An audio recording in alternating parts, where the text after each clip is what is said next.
सुमंतपुर के सरहदी इलाके में एक आदमी रात में अकेले जा रहा था। थोड़ी दूर जाने के बाद उसने एक पुकार सुनी। पिताजी, मैं हूँ मुन्नी। पिताजी, मुझे गोद में उठाओ ना। पिताजी, मैं हूँ मुन्नी। पिताजी, मुझे गोद में उठाओ ना। पिताजी। उस पुकार को सुनकर पीछे मुड़ते ही एक छोटी बच्ची लड़खड़ाते कदमों से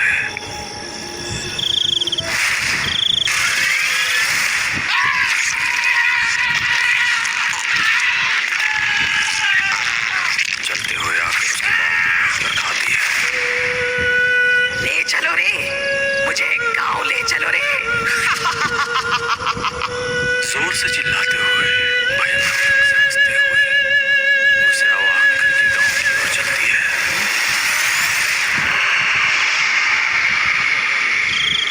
लेकिन बहुत कोशिश करने पर सरहद पार कर गांव में प्रवेश नहीं कर पाती। फिर से हवा में उड़ते हुए वापस लौट गई। प्रवेश करना है, किसी भी तरह गांव में प्रवेश करना है। जाऊंगी, जरूर जाऊंगी। ऐसा जोर से चिल्ला रही थी। भूत दब्बू आवाहन करके छोड़ दिया व्यक्ति खून की उल्टी करके बेहोश हो जाता है। पिछले कुछ वर्षों से सुमंतपुर के सरहद में रात के समय उधर से गुजर रहे पुरुषों को भूत के आवाहन करने पर वे खून की उल्टियां करके 21 दिनों तक बेहोश होकर थोड़ा थोड़ा खून उगलते हुए मर जाते हैं। एक दिन कुछ लोग गांव के प्रधान धनराज के घर आकर, साहब, कल रात को फिर भूत ने एक को आवाहन किया। सुबह देखा तो वह खून की उल्टी करके बेहोश पड़ा है साहब, लेकिन वो हमारे गांव का नहीं है साहब, कोई राहगीर है। भूत के हाथों से फिर से एक और बलि बन गया है। अफसोस, क्या इस भयानक आपदा को रोकने वाला कोई नहीं है? उस भूत की पीड़ा कब खत्म होगी पता नहीं। साहब, कोई तांत्रिक को ले आएंगे। क्या तुम हमारे गांव के हो? नहीं साहब, पड़ोस गांव से हूँ। मैं इस गांव में अपने दोस्त के घर आया हूँ। इसलिए तुम नहीं जानते। एक दिन हम एक तांत्रिक को लेकर आए, लेकिन तांत्रिक ने सरहद इलाके में पूजा की और भूत को एक बोतल में बंद कर लिया।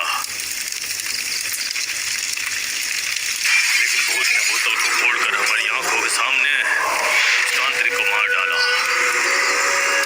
वहीं पर मौजूद हम सभी सरहद को पार कर गांव में आ गए और वो भूत गांव में प्रवेश नहीं कर सकी।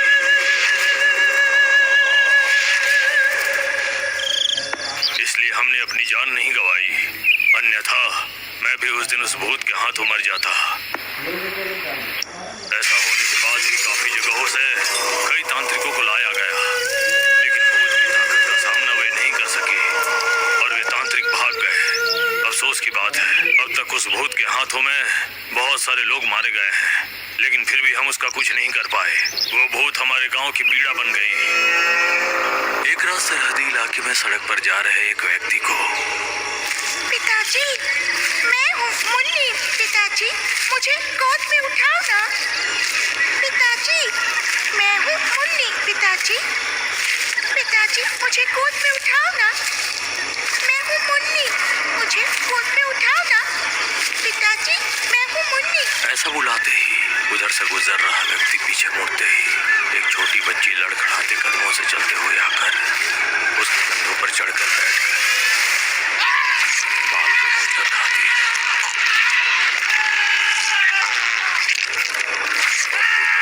जोर से हंसते हुए, ले चलो रे, मुझे गांव ले चलो रे, नहीं तो मरोगे। उसे आवाहन करके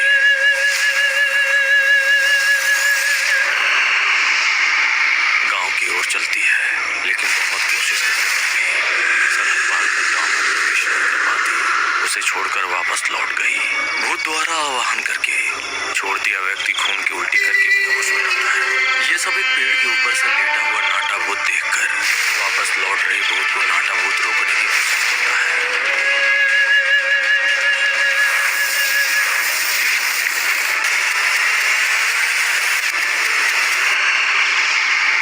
भगिनी बघुते बग बजीरे, हम हिरनी कित्ते किदा कजीरे, उड़ते मिड़ते बुम बुस स्वाहा, उड़ते मिड़ते हम हुस स्वाहा।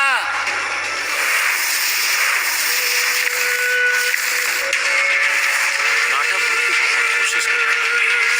उस भूत को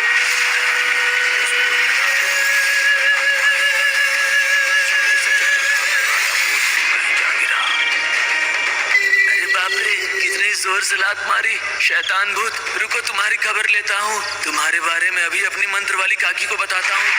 नाटा भूत हवा में सर से उड़ते हुए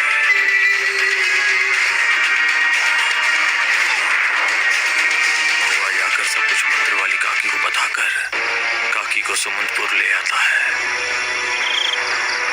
लोकी, जन्मदग्गी, मैं सुमंतपुर जा रही हूँ। वहाँ मेरी शक्ति कम पड़ जाए तो तुम दोनों तुरंत आ जाना। सुमंतपुर पहुंचने पर ग्राम प्रधान ने मंत्र वाली काकी को सारा मामला बताया। अंधेरा हुआ, सभी लोग गांव में रुक गए। काकी अकेली गांव की सीमा पार कर, सरहद पार कर कदम रखती है।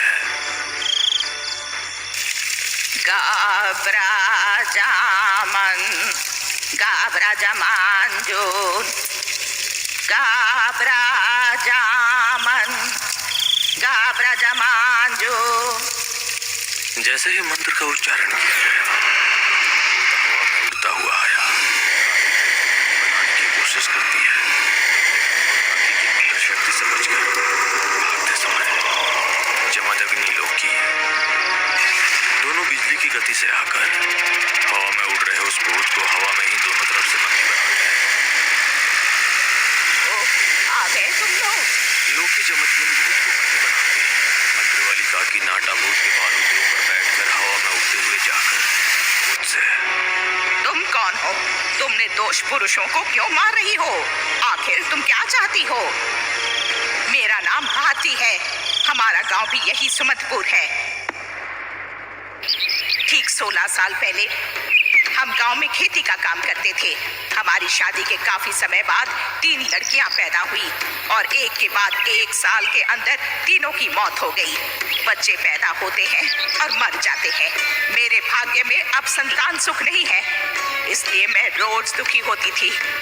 एक दिन शाम को मैं खेत में काम करके लौटते समय रास्ते में मैं किसी की दर्द से करहाने की आवाज सुनकर उस ओर गई। वहां एक बूढ़ी औरत थी, वो ज्योतिषी काकी थी। भूख भूख, उस बुढ़िया को जो भी भूख से करहा रही थी हमारे घर ले जाकर खाना खिलाया। बुढ़िया भी भूख मिटाकर थोड़ी ताकत मिली तो मेरा हाथ देखा और कौड़ी जमीन पर बिखेर कर, तुम्हें गर्भ धारण का अभिशाप है, तुम्हें बच्चे पैदा नहीं होंगे। अगर पैदा भी होंगे तो 1 साल के अंदर मर जाएंगे। अब तक तुम्हारे पैदा हुए 3 लड़कियां मर चुकी हैं ना? हाँ काकी, आपकी हर बात सच है, लेकिन ऐसा क्यों हो रहा है काकी? तुम्हें जन्म जन्मांतर का गर्भ श्राप है, बच्चे पैदा नहीं होंगे। अगर पैदा भी हो गए तो जीवित नहीं रहेंगे। काकी, तुम जो घटित हो चुका है ठीक ठाक बता रही हो, फिर तुम भूख से क्यों बिलख रही थी? अपनी शक्ति से भोजन प्राप्त कर सकती थी ना? हम पथिक है, भ्रूण देवी को पूछते हैं। हमें केवल वही खाना या पीना है जो हम भिक्षा के रूप में लेते हैं, अन्यथा भ्रूण देवी नाराज हो जाएंगी, हमें श्राप लग जाएगा। इसलिए भले ही हम मर जाएं, हम अपने लिए खुद कुछ नहीं पकाते हैं, न ही खाते हैं, न ही पीते हैं। हम केवल भिक्षा ही स्वीकार कर लेते हैं। काकी की बातें सुनकर मुझे काकी पर, काकी की शक्तियों पर बहुत भरोसा हो गया। मेरी समस्या का वे परिष्कार दिखाएंगी ऐसा सोचकर, काकी आप ही मुझे कोई रास्ता दिखाइए। मैंने अपनी सारी परेशानी काकी को बताया। हमारे पिछवाड़े में दफन मेरे 3 बच्चों की कब्र दिखाई। काकी, ये देखो मेरे 3 बच्चियां की समाधियां। वो बड़ी बच्ची आशा की, ये दूसरी बच्ची अमूल्या की और ये तीसरी बच्ची अखिला की है। मेरा दुखड़ा सुनकर काकी तुरंत अपने गले में मौजूद खोपड़ियां की माला से 3 खोपड़ियां मुझे देकर, यह लो बेटी, इन 3 खोपड़ियों को अपनी तीनों बेटियों की कब्र में एक एक करके दफना दो। ऐसा करने पर उनकी आत्माएं पेड़ बनकर उगेंगे और हमेशा तुम्हारी रक्षा करते रहेंगे। ठीक है, मैं चलती हूँ। काकी, मेरा गर्भ श्राप दूर होने का कोई रास्ता है क्या? हाँ है, लेकिन ये बहुत कठिन है। इससे कोई फर्क नहीं पड़ता कि ये कितना कठिन है काकी। मेरे बच्चे पैदा हों और जीवित रहें। मुझे बताओ काकी, क्या करना है? बताओ काकी। यदि तुम यहाँ से 300 मील दूर मघोड़ा पहाड़ी पर भ्रूण मंडप में 10 वर्षों तक भ्रूण जाप करोगी तो तुम्हारा श्राप दूर हो जाएगा और एक पुत्र पैदा होगा और जीवित रहेगा।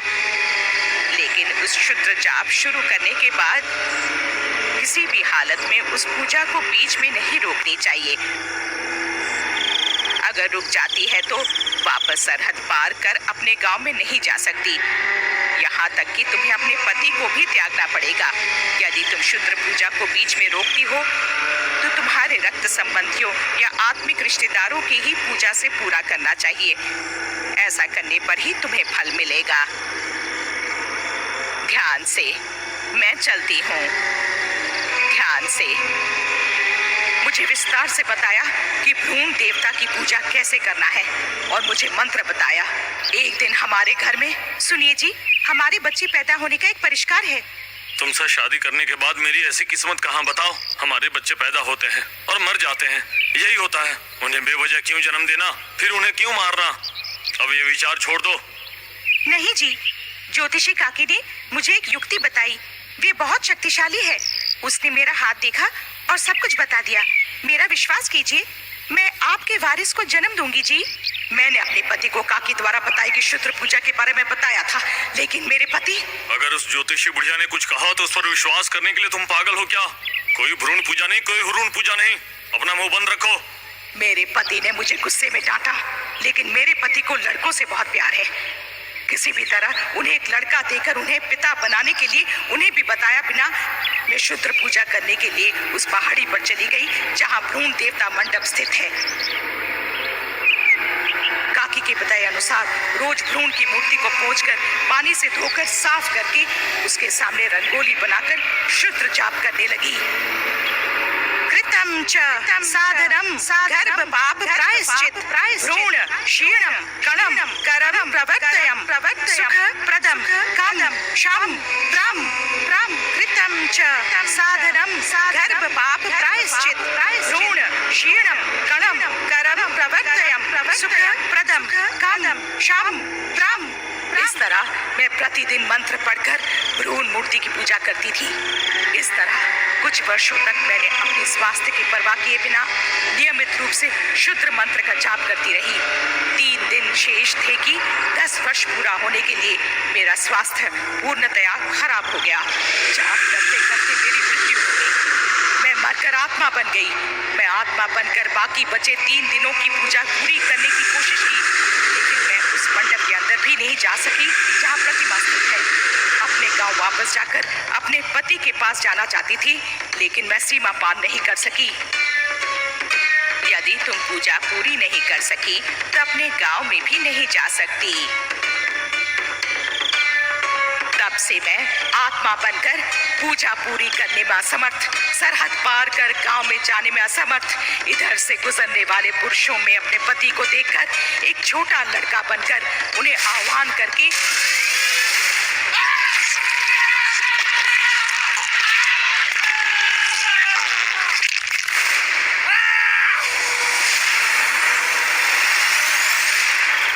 उनके द्वारा गांव में प्रवेश करने का लाख प्रयत्न करने पर भी सरहद पार आने जाने में असमर्थ हूँ। मेरे रक्त संबंधी कोई और 3 दिनों की पूजा पूरी करने पर मुझे मुक्ति मिल जाएगी। भूत की बताई सारी बातें सुनकर तुम्हारे आह्वान करने के कारण कई निर्दोष लोग मारे गए हैं। बहुत हो गया तुम्हारे कुकर्म। अब तुम्हारी वजह से कोई नहीं मरना चाहिए। मैं आज से तुम्हारी आत्मा को शांति दिलाऊंगी। मैं तुम्हें तुम्हारे मृतक पति और बच्चों से मिलाऊंगी। क्या मेरा पति मर गया है?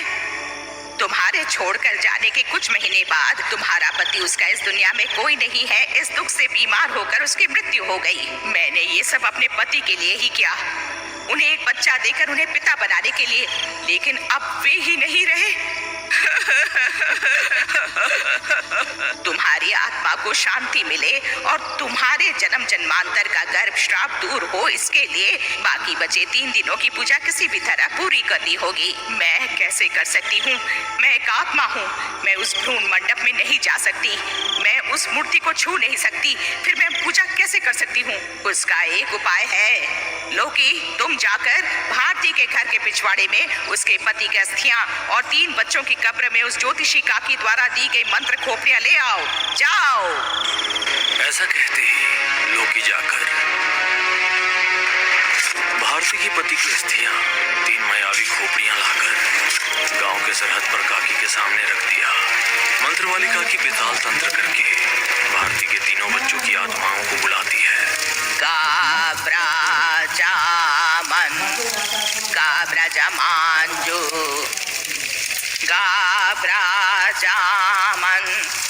गाब्राजामांजू। सभी मिलकर भ्रूण मंडप के लिए निकल पड़े।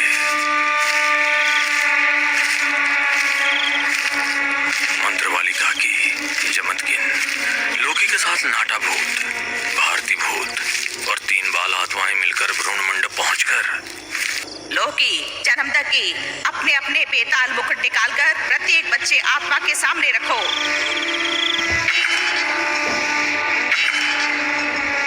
ऐसा कहकर अपना बेताल मुकुट भी निकालकर तीसरे बच्चे भूत के सामने रखती है। लोकी और जमदगिन ने भी अपने बेताल मुकुट निकालकर बच्चों की आत्माओं के सामने रखकर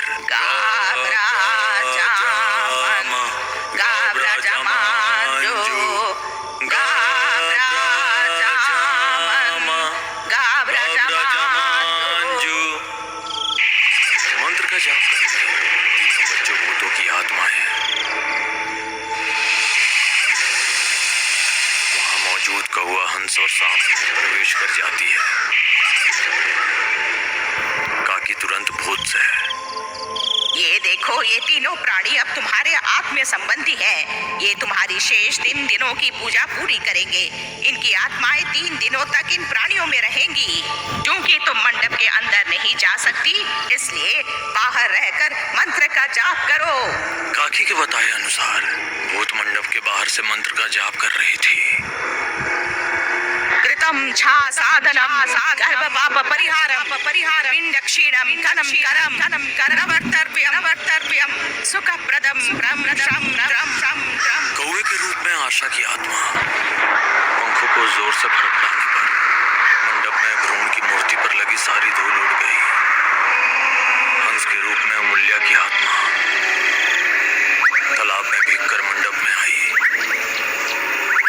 और जब जोर जोर से पंख फड़फड़ाने लगी तो मंडप पर प्रतिमा गीला होकर साफ हो गए। अंततः सर्परूप में उछला की आत्मा ने मूर्ति के सामने अपनी पूंछ से रंगोली बनाई। इस प्रकार तीनों आत्माओं ने 3 रूपों में मंडप की मूर्ति को साफ कर दिया। मंडप के बाहर भारती भूत मंत्र जाप कर रही थी। इस तरह 3 दिनों तक उन्होंने भ्रूण मूर्ति की पूजा पूरी की।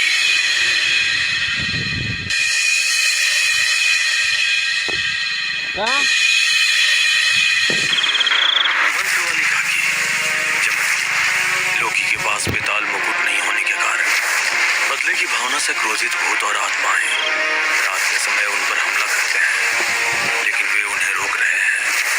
दिन ब दिन भूतों की संख्या बढ़ती जाने के कारण वे तीनों भ्रूण मंडप में छिपे हुए हैं। उस मंडप में भूत प्रेतों का प्रवेश संभव नहीं है।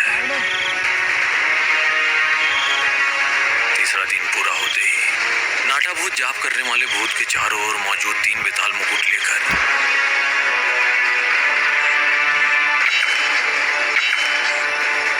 मंडप में छिपे काकी, जमदगिन और लोकी के पास फेंक देता है।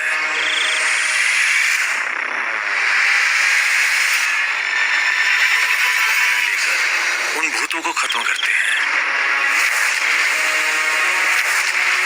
लोकी, 3